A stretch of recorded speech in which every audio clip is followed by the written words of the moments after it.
Shalom. Bersyukur kalau kita hari ini boleh diberikan kesempatan untuk bersama-sama beribadah. Satu ibadah yang khusus dalam rangkaian Paskah kita, yaitu ibadah kenaikan Tuhan Yesus Kristus. Mari Bapak Ibu kita bersama-sama akan melihat satu bagian firman Tuhan yang mendasari khotbah kita pada pagi hari ini. Terambil di dalam Kisah Para Rasul pasal yang pertama, ayat yang ke-6 sampai dengan ayat yang ke-11. Kisah Rasul yang pertama, pasal 1 ayat 6 sampai dengan ayatnya yang ke-11. Begini sabda Tuhan untuk kita pagi hari ini. Ayat yang ke-6. Maka bertanyalah mereka yang berkumpul di situ. Tuhan, maukah engkau pada masa ini memulihkan kerajaan bagi Israel? Jawab Yesus, engkau tidak perlu mengetahui masa dan waktu yang ditetapkan Bapa sendiri menurut kuasanya. Tetapi kamu akan menerima kuasa kalau Roh Kudus turun ke atas kamu, dan kamu akan menjadi saksiku di Yerusalem, di seluruh Yudea dan Samaria, dan sampai ke ujung bumi.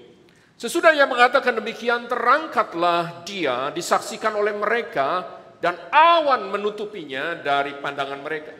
Ketika mereka sedang menatap ke langit, waktu dia naik, tiba-tiba berdirilah dua orang berpakaian putih dekat mereka dan berkata kepada mereka, "Hai orang-orang Galilea, mengapakah kamu berdiri melihat ke langit? Yesus ini yang terangkat ke sorga meninggalkan kamu akan datang kembali dengan cara yang sama seperti kamu melihat dia naik ke surga." Bapak Ibu yang terkasih dalam nama Tuhan, sedemikian jauh kita membaca sabda Tuhan. Yang berbahagia adalah kita yang bukan hanya membaca dan mendengar, tapi yang menyimpan dan melakukannya di dalam kehidupan kita sehari-hari.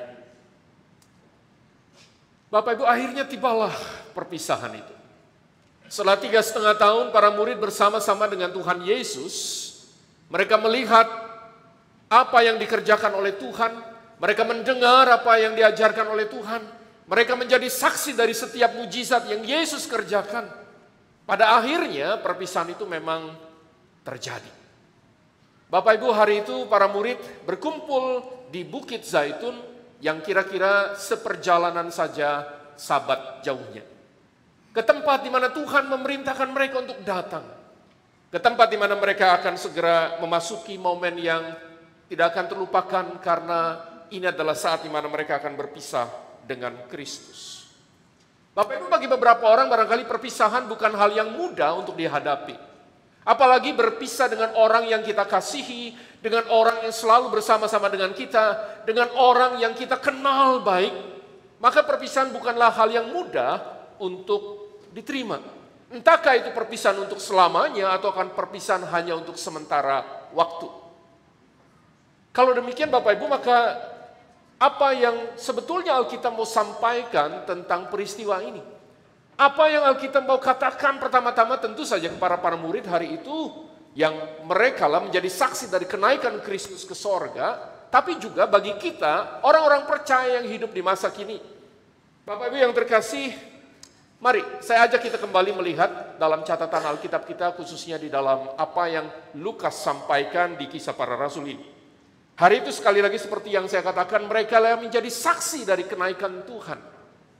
Kenaikan Tuhan yang dicatat di dalam Alkitab memang menjadi sesuatu yang sentral Bapak Ibu. Kitab Injil Markus pasal yang ke-16 misalkan mencatat tentang peristiwa ini. Lukas pasal 24 ayat 50 sampai 53 juga mencatat tentang peristiwa kenaikan. Dan Kisah Para Rasul secara khusus juga mengawali kisah-kisahnya itu dengan satu peristiwa penting, yaitu kenaikan Tuhan ke sorga. Bapak Ibu yang terkasih, kalau demikian apa yang bisa kita lihat sebagai hal yang penting dari seluruh bagian ini? Karena kadang-kadang peristiwa kenaikan itu luput dari kehidupan kita sebagai orang percaya. Bapak Ibu, tidak semua negara, tidak semua tempat memberikan kesempatan bagi warganya untuk bisa beribadah. Karena hanya di Indonesia salah satunya yang menjadi hari libur nasional Bapak Ibu. Tidak beberapa negara melakukan hal itu. Mari kita lihat apa yang Alkitab mau sampaikan tentang hal ini. Bapak Ibu, yang pertama yang Alkitab mau katakan adalah bahwa ada pengharapan saat kita menantikan kembali kedatangan Kristus. Mari kita melihat dalam ayat yang ke-11, pada waktu murid-murid itu sedang menatap ke langit, melihat Yesus naik ke sorga, tanpa mereka sadari ada dua orang dikatakan yang berpakaian putih. Dan kita segera mengenali itu malaikat Allah. Yang kemudian datang menegur mereka dengan mengatakan, "Hai orang-orang Galilea, mengapakah kamu berdiri ke langit, melihat ke langit? Yesus ini yang terangkat ke sorga meninggalkan kamu akan datang kembali dengan cara yang sama seperti kamu melihat dia naik ke sorga." Apa salahnya murid-murid melihat ke langit, Bapak? Apakah keliru kalau mereka melihat Yesus sampai menghilang dari pandangan mereka saat Yesus terangkat dengan awan kemuliaan? Bapak Ibu, tidak sebetulnya. Tapi ada sesuatu yang penting yang malaikat itu mau katakan kepada mereka, yaitu supaya mereka tidak tinggal diam di sana. Bapak Ibu, yang Alkitab mau katakan adalah ada sesuatu yang harus mereka kerjakan. Mereka perlu move on dan mengerjakan apa yang mereka perlu lakukan di tengah-tengah dunia ini. Melanjutkan hidup mereka sebagai pengikut Kristus, melanjutkan kehidupan mereka menjadi bagian dari karya Tuhan selanjutnya di tengah-tengah dunia ini. Bapak Ibu, memang Tuhan Yesus meninggalkan mereka secara fisik. Tapi bukan berarti dia meninggalkan mereka sama sekali. Karena Yesus tetap menjanjikan kehadiran seorang penolong yang lain, yaitu Roh Kudus, yang digenapi di dalam peristiwa Pentakosta yang akan kita juga peringati nanti pada saat perayaan Pentakosta itu tiba. Kehadiran Roh Kudus yang menjadi bagian dari cara Tuhan menyertai hidup mereka, karya mereka. Bapak Ibu yang terkasih, bagi saya penyertaan dan pertolongan Tuhan ini menjadi sesuatu yang penting. Karena memang bagi para murid hari itu, segera setelah peristiwa Pentakosta terjadi, jemaat Tuhan mulai muncul, maka ada hal yang tidak mudah yang akan mereka hadapi sebagai orang percaya di tengah-tengah dunia. Bukankah Tuhan sudah mengatakan bahwa dunia akan membenci mereka? Dunia tidak mengenal mereka karena dunia tidak mengenal Kristus. Dan situasi itu adalah sesuatu yang akan dialami oleh mereka. Karena itu penyertaan Tuhan menjadi sesuatu yang penting. Menjadikan mereka kuat untuk bisa terus menjalani hidup sebagai murid Kristus di tengah-tengah dunia. Ada pengharapan yang pasti. Bapak Ibu bicara tentang pengharapan, maka sesungguhnya ini adalah hal yang penting bagi kita sebagai orang-orang percaya. Pengharapan apa Bapak Ibu? Pengharapan mesianik. Pengharapan bahwa Kristus tidak akan selama-lamanya meninggalkan kita. Pengharapan bahwa kemuliaannya akan kelak dinyatakan seperti yang kita baru saja baca di awal dalam pembukaan ibadah itu mengacu pada kitab Wahyu.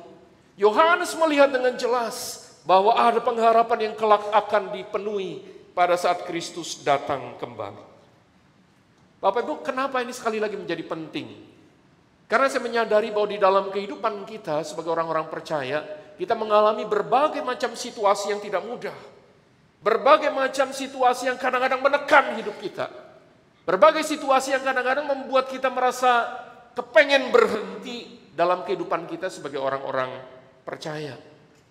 Bapak Ibu yang terkasih, pengharapan akan Kristus seharusnya tetap menyala. Karena memang inilah yang akan terus mendorong kita untuk menjadi bagian dari cara Tuhan berkarya di tengah-tengah dunia ini.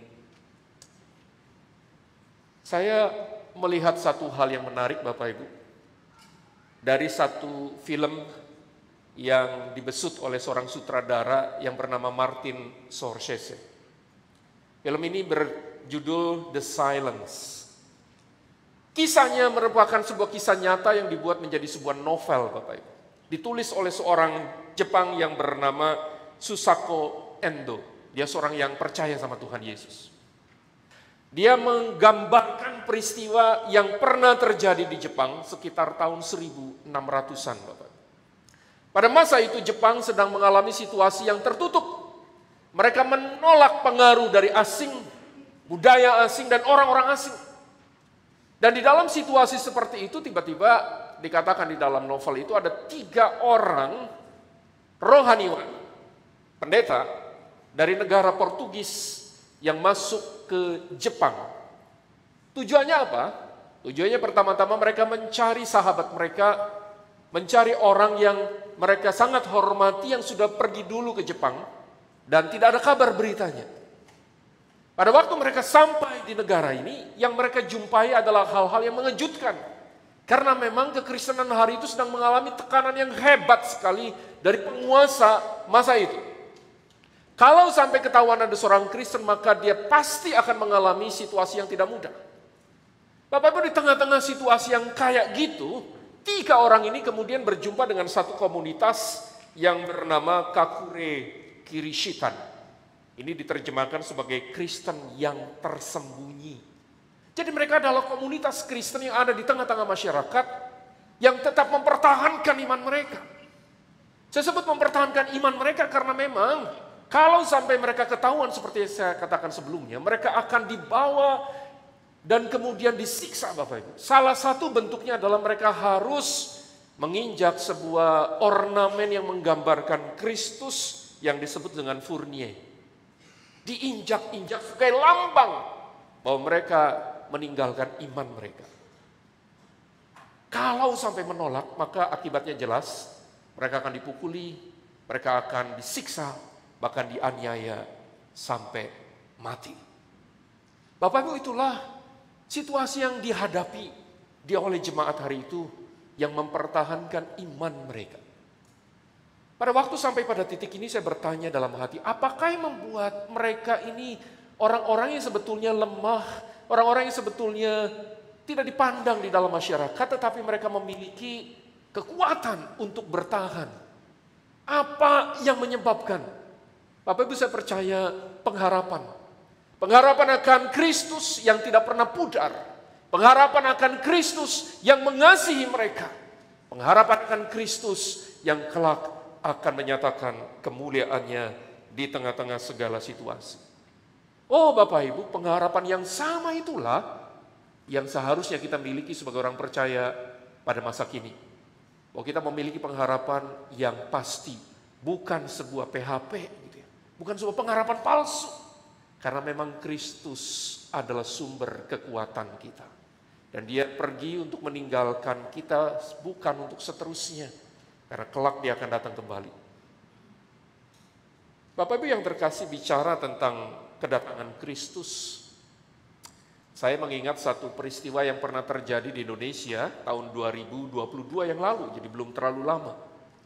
Di Bali pada bulan November tahun 2022 diadakan sebuah KTT atau konferensi tingkat tinggi G20, G20. Bapak Ibu yang terkasih, konferensi ini hanya 2 hari saja, tapi persiapannya begitu teliti sekali karena menyangkut kehadiran para kepala negara dan kepala pemerintahan. Dan saya mau mengajak kita melihat betapa rumitnya itu. Salah satu kepala negara yang hadir adalah dari Amerika Serikat, yaitu Presiden Joe Biden yang sekarang masih menjadi presiden. Bapak Ibu, pada saat Biden menyatakan akan hadir, maka ada sekelompok orang, ada tim dari Amerika yang datang ke Indonesia dan kemudian mulai mempersiapkan bersama-sama dengan tim yang ditunjuk oleh pemerintah. Mereka lah yang harus dan bertanggung jawab supaya kedatangan Biden itu menjadi kedatangan yang bisa berjalan dengan baik. Mulai dari turun dari pesawat, ke tempat hotel tempat dia beristirahat, siapa yang akan berjumpa dengan dia, bagaimana situasinya sampai masa dia pulang kembali, semuanya harus dipersiapkan dengan baik. Untuk kedatangan yang sangat singkat, 2 hari saja, butuh sebuah persiapan yang panjang. Karena ini menyangkut kedatangan seorang kepala negara. Bapak Ibu yang terkasih, pada waktu saya memikirkan tentang itu, bukankah kita juga pada masa ini sedang menantikan kedatangan Kristus kembali? Kenaikannya ke sorga segera mengingatkan kita bahwa dia akan datang kembali kelak di dalam kemuliaan. Bukankah itu yang malaikat sampaikan kepada para murid hari itu? Bapak Ibu yang terkasih, memang tidak seorang pun tahu kapan waktunya. Karena Kristus mengatakan hanya Bapa yang tahu. Dia yang maha kuasa yang akan menentukan kapan kedatangannya. Yang jelas memang dia akan datang. Nah, mari kita lihat bagaimana respon para murid pada waktu Tuhan Yesus akan naik ke sorga. Bapak Ibu, mari kita balik kepada ayat yang ke-6. Pada saat murid-murid berjumpa dengan Kristus hari itu, ada satu pertanyaan yang mereka lontarkan. Pertanyaan yang menarik sekali karena mereka bertanya begini, Tuhan, maukah Engkau pada masa kini memulihkan kerajaan bagi Israel? Maukah Engkau saat ini, bukan nanti, sekarang ini, memulihkan kerajaan Israel? Bapak Ibu yang terkasih, bagi saya ini adalah sebuah pertanyaan yang menarik. Pertanyaan ini muncul bukan tanpa sebab, karena di dalam ayat yang sebelumnya Bapak Ibu, dalam ayat yang ketiga, dikatakan bahwa Yesus itu menampakkan diri kepada para murid, dan berulang kali, bukan hanya sekali, dia bicara tentang kerajaan Allah. Maka tidak heran murid-murid kemudian menangkapnya sebagai sebuah tanda bahwa Tuhan akan mendirikan kerajaan. Dan mereka bertanya segera kepada Yesus, kapankah kerajaan itu akan datang? Kerajaan secara fisik, kerajaan Israel yang mereka sangat rindukan. Karena memang Bapak Ibu, Alkitab mengatakan dengan jelas bahwa kelak Mesias akan datang dan mendirikan kerajaan di atas Israel. Kerajaan yang sebelumnya sudah hilang. Dan Mesias sebagai keturunan Daudlah yang akan memerintah. Maka pertanyaan mereka diajukan pada Kristus, kapan kerajaan itu muncul? Saya rasa ada sebuah agenda tersembunyi dari pikiran mereka, kalau sampai kerajaan itu muncul, berdiri, maka mereka bisa mendapatkan keuntungan dari situasi itu. Bukankah mereka murid Kristus yang mereka percaya sebagai Mesias itu? Bapak Ibu, di tengah-tengah situasi itu Tuhan justru mengarahkan mereka untuk melihat kepada hal yang lain. Tuhan bicara tentang kerajaan yang lebih dari kerajaan dunia. Tuhan bicara tentang kuasa yang lebih dari kuasa yang dimiliki oleh seorang raja manapun di dunia ini. Tuhan bicara tentang sesuatu yang lebih besar dari sekedar menghadirkan sebuah kerajaan lokal di tengah-tengah dunia. Dalam ayat yang ke-7 dan ke-8 Tuhan berkata, engkau tidak perlu mengetahui waktu dan masa yang ditetapkan Bapa sendiri menurut kuasanya. Itu adalah bagian dari Allah dan rencananya yang akan digenapkan. Tapi kemudian Tuhan menekankan apa yang harus mereka persiapkan. Apa yang harus mereka lakukan untuk menanti kedatangan Kristus kembali. Jelas dalam ayat yang ke-8 Tuhan berkata, tapi kamu akan menerima kuasa kalau Roh Kudus turun ke atas kamu, dan kamu akan menjadi saksiku di Yerusalem dan di seluruh Yudea, Samaria, sampai ke ujung bumi. Bapak Ibu yang terkasih, inilah yang Tuhan mau mereka lakukan. Inilah bagian dari cara mereka menanti kedatangan Kristus. Inilah tugas yang Tuhan berikan kepada mereka untuk menggenapkan rencana itu. Karena Kristus sudah memulainya. Kristus sudah memberikan keselamatan itu. Dengan kematiannya, dengan kebangkitannya, dan kenaikannya menegaskan betapa semua yang Yesus kerjakan itu sudah tuntas. Sekarang berita itulah yang harus dibawa oleh mereka kepada banyak orang. Kepada mereka yang belum mengerti dan belum pernah mengenal Kristus dalam hidupnya. Inilah agenda penting, bukan soal mendirikan kerajaan di dunia ini, tapi terlibat di dalam sebuah karya yang harus mereka kerjakan dan tuntaskan, yang di dalam Alkitab kita kenal sebagai amanat agung. Bapak Ibu yang terkasih, seluruh kisah para rasul menggambarkan situasi ini. Ini adalah kisah di mana Roh Kudus itu yang sudah dicurahkan pada peristiwa Pentakosta, bekerja di dalam diri para murid. Mereka menjadi saksi Kristus ke tempat-tempat yang tidak pernah mereka bayangkan sebelumnya. Pergi ke lokasi-lokasi yang tidak mereka pernah injak sebelumnya. Tapi di sanalah kuasa itu bekerja dan banyak orang yang mengalami hidup berkemenangan di dalam Kristus karena pemberitaan mereka. Bapak Ibu yang terkasih, di sebuah kota di Edinburgh, Skotlandia, di alun-alunnya ada sebuah patung dari seorang pria yang sangat luar biasa bagi saya. Pria itu bernama David Livingstone. Bapak Ibu pernah dengar nama ini? Dalam sejarah misi, dia adalah salah satu tokoh yang sangat berpengaruh. Bapak Ibu yang terkasih, David Livingstone lahir pada tahun 1813 dan dipanggil pulang oleh Tuhan pada tahun 1873.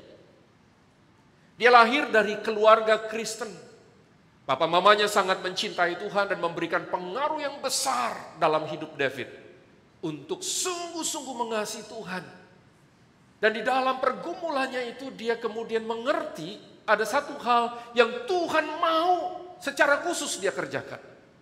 Yaitu dia menjadi bagian dari pengabaran Injil, dari pelayanan misi. Bapak Ibu, dari muda dia sudah mengerti ada satu hal yang Tuhan mau dia kerjakan. Dan panggilan akan pelayanan misi itu menjadi begitu kuat pada waktu dia berjumpa dengan seorang pria yang bernama Robert Moffat yang melayani di Afrika dan hari itu sedang datang ke kotanya dan memberikan kesaksian tentang pelayanan. Robert Moffat kemudian berkata sebuah kalimat yang menggugah hatinya. Moffat berkata, pada saat matahari pagi bersinar, saya melihat asap mengepul dari beratus-ratus desa di mana belum pernah ada seorang misionaris yang datang untuk memberitakan Injil di sana. Perkataan itu membakar hati David Livingstone. Dan dia kemudian berusaha untuk bisa pergi. Awalnya dia mau pergi ke China, tapi ternyata Tuhan arahkan dia untuk ke Afrika. 7 tahun dia mempersiapkan diri, selain belajar Alkitab, dia juga menjadi mahasiswa kedokteran sampai lulus menjadi seorang dokter. Dan dia kemudian berkata, sekarang aku akan berangkat ke sana. Dia pergi ke tempat di mana orang belum pernah injak sebelumnya, khususnya orang Eropa. Dia masuk sampai ke pedalaman. Dia menyembuhkan banyak orang, tapi juga yang terpenting bukan hanya soal kesembuhan fisik, tapi dia sangat sungguh-sungguh untuk mengabarkan Injil kepada mereka semua. Bapak Ibu, dia dikenal sebagai seorang penjelajah yang menjelajahi sampai masuk ke pedalaman Afrika, menggambar lokasinya, mencatat apa saja yang ada di sana, dan mengirimkannya kepada satu lembaga di Inggris dan disebarluaskan. Sampai lewat pekerjaan itu, pelayanan misi di Afrika itu dikenal oleh lembaga-lembaga misi yang ada di dunia dan mulai orang memikirkan untuk bagaimana menjangkau tempat ini. Tidak banyak orang tahu tentang pelayanannya, tapi kemudian dia terus berjuang supaya Injil bisa disebarkan. Bapak Ibu yang terkasih, pada akhir hidupnya dia sudah mengerjakan bagian yang penting dan banyak daerah yang sekarang berada di Afrika Tengah adalah daerah-daerah yang dikenal sebagai daerah Kristen. Bapak Ibu, dia meninggal pada saat sedang berdoa pagi hari. 2 orang sahabat dekatnya, orang-orang kulit hitam, tidak berani mengganggunya karena dia sedang berdoa. Tapi setelah ditunggu sekian lama tidak muncul-muncul dari kamar, ternyata dia sudah dipanggil pulang oleh Tuhan. Ada sebuah kalimat penting yang dia tuliskan sebagai sebuah semangatnya untuk memberitakan Injil. Dia berkata begini, Tuhan, utuslah aku kemana saja, hanya sertailah aku. Letakkan beban apa saja di atasku, hanya topanglah aku. Putuskan ikatan apa saja yang ada padaku, kecuali ikatan yang mengikatku pada pelayananmu dan kepada hatimu. Bapak Ibu, Livingstone sangat mengerti apa yang Tuhan kehendaki. Dan dia mengerti bahwa bagian itulah yang harus dia kerjakan sebagai sebuah cara dia untuk menantikan Kristus. Bapak Ibu yang terkasih, dalam kehidupan kita, apakah yang kita pentingkan hari ini? Apakah yang menjadi tujuan hidup kita hari ini? Apakah yang kita kejar hari ini dengan mati-matian dalam kehidupan kita? Dalam setiap hal yang kita pikirkan, kita lakukan dengan sungguh-sungguh. Apakah kita mengerti ada Kristus yang mengasihi kita di sana? Apakah kita mengerti bahwa ada kehendak Tuhan supaya kita belajar untuk sungguh-sungguh menjadi bagian dari cara Tuhan memberitakan Injil itu ke seluruh dunia? Loh Pak, saya nggak mungkin pergi jauh-jauh. Saya itu tidak punya kemampuan. Kalau ngomong saja jadi susah. Apa yang saya bisa kerjakan?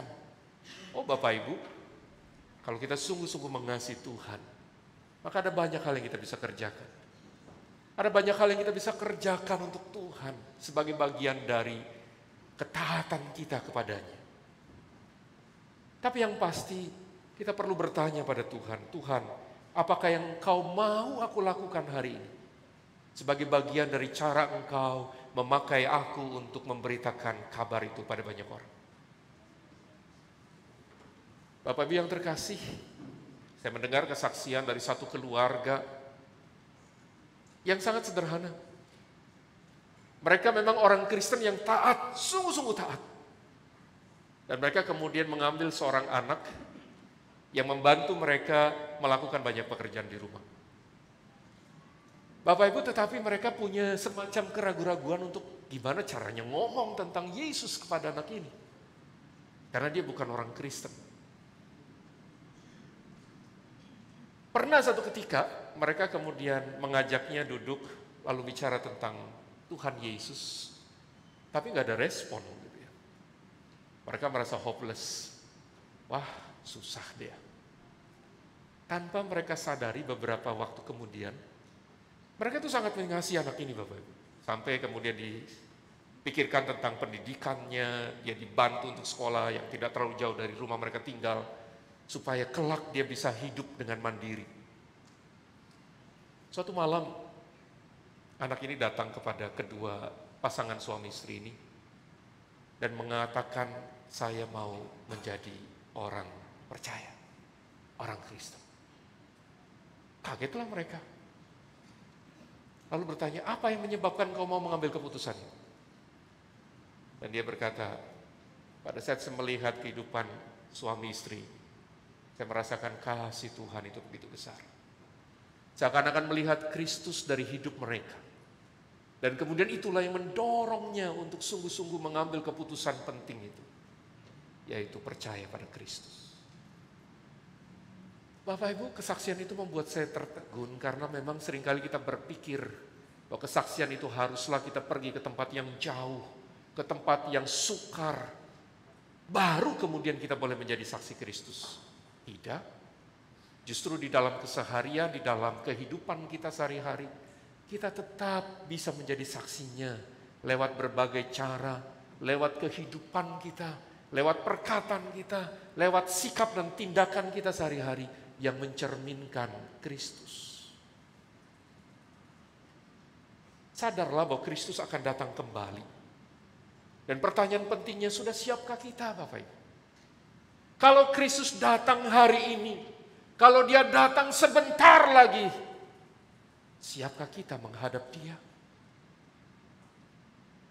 Bapak Ibu yang terkasih, saya mengingat satu perumpamaan Tuhan. Tuhan berkata, hal kerajaan sorga itu seumpama 10 gadis yang mengambil pelita dan pergi menyongsong mempelai laki-laki. 5 diantaranya bodoh dan 5 diantaranya bijaksana. Gadis-gadis yang bodoh itu membawa pelitanya, tapi tidak membawa minyak. Sedangkan gadis-gadis yang bijaksana itu membawa pelitanya dan juga minyak dalam buli-buli mereka.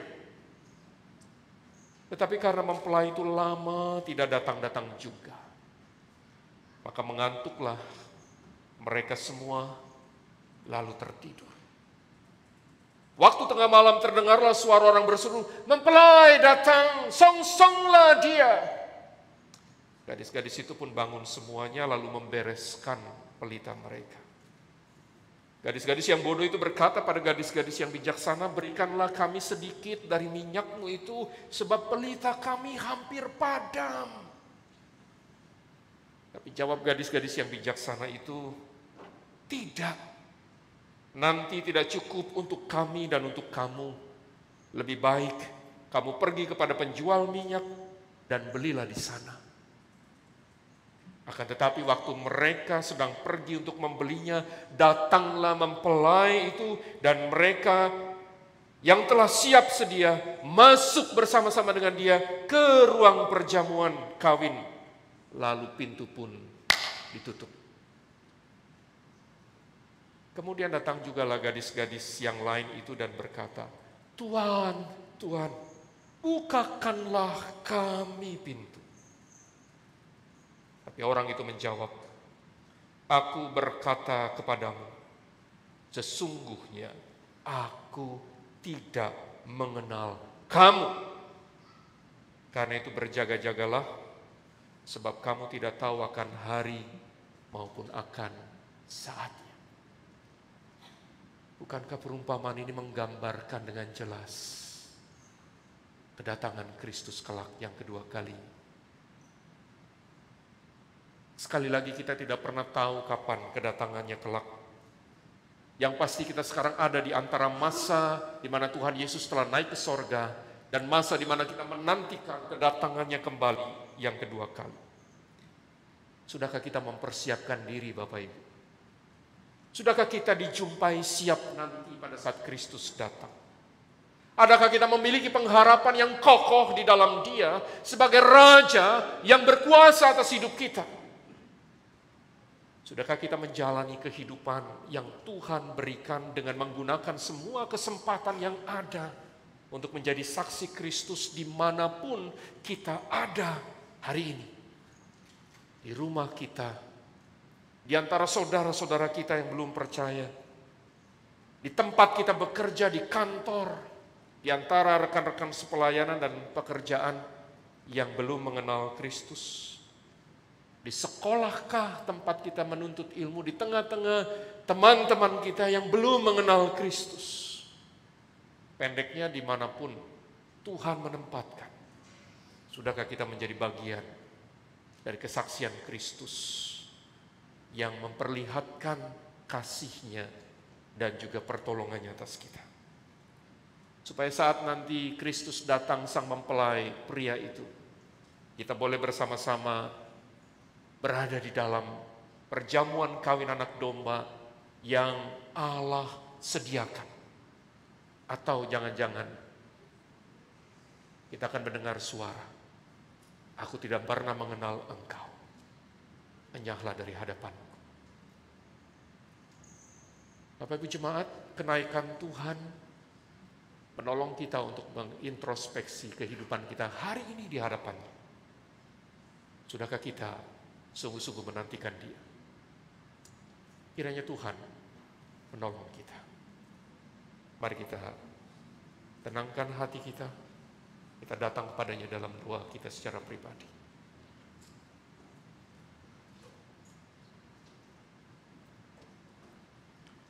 Bapak Ibu Jemaat yang terkasih, kita sedang hidup di masa antara Tuhan naik ke sorga dan Tuhan akan datang kembali kelak. Sudahkah kita bersiap untuk menyambut kedatangannya? Sudahkah Tuhan akan menjumpai kita dan memanggil kita sebagai hamba yang setia? Ataukah Tuhan akan berkata, aku tidak pernah mengenal kamu? Mari kita dengan sungguh-sungguh datang kepada Tuhan. Milikilah pengharapan sejati di dalam Dia dan teruslah menjadi saksi Kristus sampai kelak kita berjumpa dengan Dia. Saya berikan waktu tenang bagi kita untuk berdoa dan mengambil komitmen di dalam hati kita kepada Tuhan.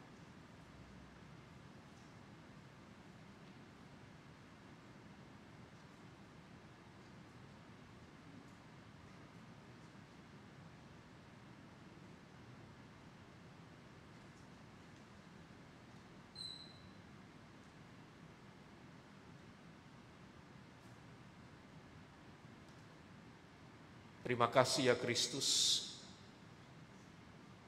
Biarlah kenaikan-Mu ke sorga mengingatkan kami kembali bahwa Engkau bukan selama-lamanya meninggalkan kami. Karena memang kelak Kau akan datang, dan sementara kami menantikan-Mu, biarlah pengharapan tidak pernah pudar dari hidup kami. Komitmen kami untuk terus menjadi saksi Kristus boleh Tuhan teguhkan. Kami boleh bersiap menyambut kedatangan-Mu kelak, yang kami tidak tahu kapan waktunya, Tapi yang pasti Engkau akan datang. Terima kasih ya Tuhan, karena Engkau tetap mengasihi kami. Di segala situasi dan kondisi, kasih Tuhan tidak pernah meninggalkan dan terus menaungi kami. Terima kasih Tuhan, karena Engkau tetap memberi kesempatan demi kesempatan untuk kami boleh berbagian bersama-sama di dalam karya pengabaran Injil. Tuhan berkati kami, baik sebagai gereja maupun secara pribadi, untuk memikirkan dan berjuang bersama-sama supaya kabar kesukaan itu boleh terus disampaikan seperti yang Tuhan mau, sampai ke ujung bumi. Terima kasih ya Tuhan untuk segala anugerah Tuhan. Meteraikanlah firman-Mu dalam hati kami, supaya kami boleh menjadi pelaku-pelaku firman, dan kami boleh berjumpa dengan Tuhan kelak di dalam sukacita, dalam kemuliaan Tuhan. Terima kasih, dalam nama Kristus kami berdoa. Amin. Bapak Ibu, saya undang kita untuk bangkit.